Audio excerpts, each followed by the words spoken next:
اب رونا کیسے آتا ہے، کن کو آتا ہے، کیوں آتا ہے، آخر کیا ہو کہ ہمیں بھی رونا آ جائے؟ تو علماء نے فرمایا جب گناہ کم ہوتے ہیں تو آنسو زیادہ نکلتے ہیں، جس کے گناہ جتنے کم ہوں گے اتنے آنسو اس کے زیادہ نکلیں گے۔ تو اس کے لیے ہمیں سچی توبہ کی ضرورت ہوتی ہے کہ سچی توبہ کی وجہ سے گناہوں کا وبال اتر جاتا ہے اور انسان کا دل نرم ہو جاتا ہے۔ دوسرا سبب بیان کیا، جو دل میں نیت کا سچا ہو اس کی آنکھوں میں بھی آنسو آ جاتے ہیں۔ اور تیسرا سبب، جب دل میں غم ہو تو آنسو آ جاتے ہیں۔ یہ تیسرے والا سبب تو بہت اہم ہے کہ ہم آخرت کا غم اپنے اوپر سوار کر لیں تو آنکھوں سے آنسو آ جائیں گے۔ رونے کے بارے میں حضرت ابوبکر صدیق رضی اللہ عنہ فرماتے تھے تم میں سے جو رو سکتا ہے وہ روئے، جو رو نہیں سکتا، رونا نہیں آ رہا، وہ رونے کی شکل بنا لے، کاپی کر لے، رونے کی صورت ہی بنا لے، تو اللہ تعالیٰ اس کو بھی قبول فرما لیں گے۔ بھئی اگر رونا نہیں آ رہا، ہمارے اختیار میں نہیں ہے، تو ہم رونے کی صورت ظاہری طور پر تو بنا کے اللہ تعالیٰ سے کہہ سکتے ہیں اللہ دل اتنے پتھر ہو گئے، آنکھیں اتنی سخت ہو گئیں، اللہ مہربانی فرما دیجئے، اللہ ہمیں تو رونا بھی نہیں آتا، بن روئے عطا کر دیجئے۔ ہم شکل تو بنا سکتے ہیں نا رونے کی، تو رات کی تنہائیوں میں اللہ کے سامنے یہ معاملہ کرنا۔ حضرت عثمان غنی رضی اللہ تعالیٰ عنہ جب قبر میں کھڑے ہوتے، قبر کے پاس، قبرستان میں کسی موضع کے پاس، قبر کے پاس، تو خوب روتے، اتنا روتے کہ داڑھی مبارک آنسوؤں سے تر ہو جاتی۔ تو ان سے کسی نے کہا کہ جناب اور بڑے بڑے واقعات اور معاملات ہوتے ہیں، آپ نہیں روتے، قبر کے پاس آ کے آپ روتے ہیں۔ فرمایا کہ میں نے رسول اللہ صلی اللہ علیہ وآلہ وسلم سے سنا ہے کہ قبر آخرت کی منازل میں سے پہلی منزل ہے، جس کی یہ آسان اگلے مرحلے آسان، جس کی یہ مشکل اگلی مشکلات میں اضافہ۔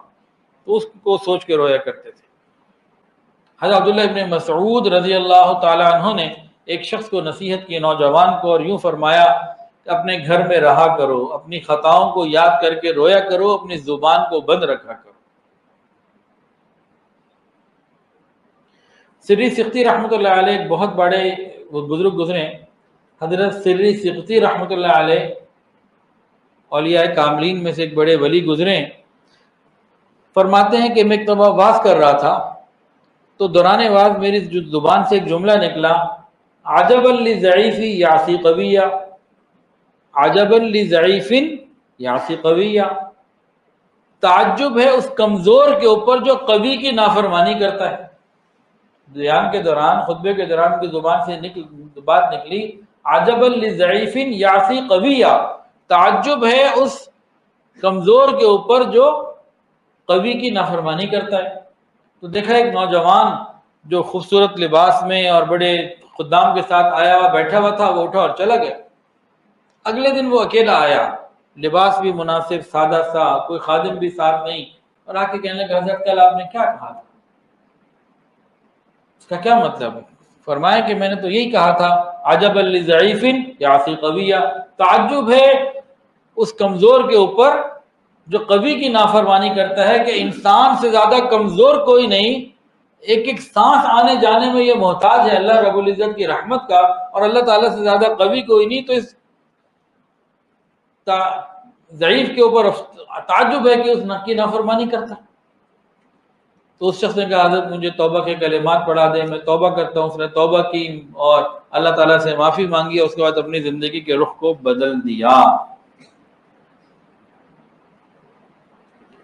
ابن عطا اسکندری رحمۃ اللہ علیہ فرماتے ہیں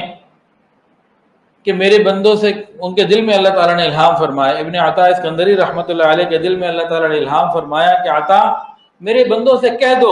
تم ان تمام دروازوں کو بند کر لیتے ہو جہاں سے مخلوق دیکھتی ہے، اور تم اس دروازے کو بند نہیں کرتے جہاں سے میں دیکھتا ہوں، کیا اپنی طرف دیکھنے والوں میں سب سے کمزور تم مجھے سمجھتے ہو؟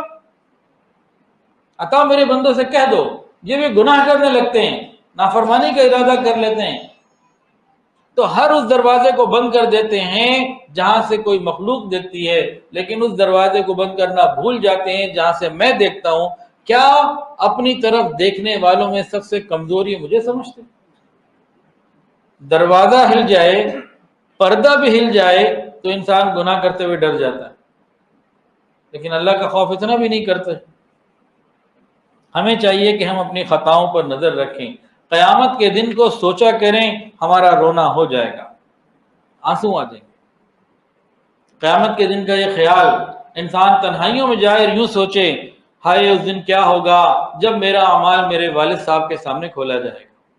اس دن کیا بنے گا میرا جب میرا نامہ اعمال میری بیوی کے سامنے کھولا جائے گا، میرے شوہر کے سامنے کھولا جائے گا۔ قیامت کے دن میرا کیا ہوگا جب میرا اعمال میرے بھائی کے سامنے کھولا جائے گا، اس دن میرا کیا بنے گا جب میرا اعمال نامہ مریدین کے سامنے کھولا جائے گا، ساتھیوں کے سامنے کھولا جائے گا، اس دن میرا کیا بنے گا جب میرا نامہ اعمال اولاد کے سامنے کھولا جائے گا، میرے مسجد کے ساتھیوں کے سامنے کھولا جائے گا، اس دن میرا کیا بنے گا جب میرا نامہ اعمال تمام مخلوق کے سامنے کھول دیا جائے گا، اور اس دن میرا کیا بنے گا جب میرا نامہ اعمال جناب رسول اللہ صلی اللہ علیہ وآلہ وسلم کے سامنے کھل جائے گا۔